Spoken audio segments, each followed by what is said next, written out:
I wanted to talk to you about a measurement tool that's borrowed from our friends in traditional Chinese medicine, and it's called the Cun measurement tool. It's a fantastic way to record and to communicate the position of a trigger zone when you're looking at a patient and their treatment. Let's have a look at how that works.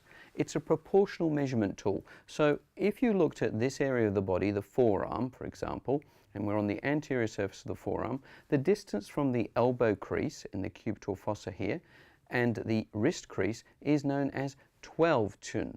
And that is proportional. So if I had somebody who was much larger than Grace here, their distance from these 2 points would still be 12 cun. Now let's have a look over here, for example. In the leg, another measurement from here to here, from the knee to the lateral malleolus, is actually 16 cun.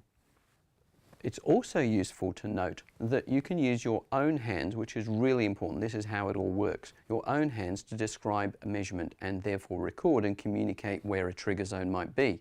For example, the distance here across your fingers is actually 3 cun, and the distance here across my thumb, the interphalangeal joint, is 1 cun. So if I wanted to explain to somebody where I found a trigger zone on the forearm, for example, we'll borrow this forearm here, and on the lateral side of the forearm I found a trigger zone, and in brachioradialis I might say that it's 1 cun down from the elbow crease. So I place my thumb here and I say that that trigger zone is 1 cun down, and that's because I'm approximately the same size as this patient. I look and say, well, that's about 1 cun, and that's the spot here. If I wanted to say that it's 3 cun down from the elbow crease, I might pop my hands here, and then I pop my finger there, and that might be about 3 cun.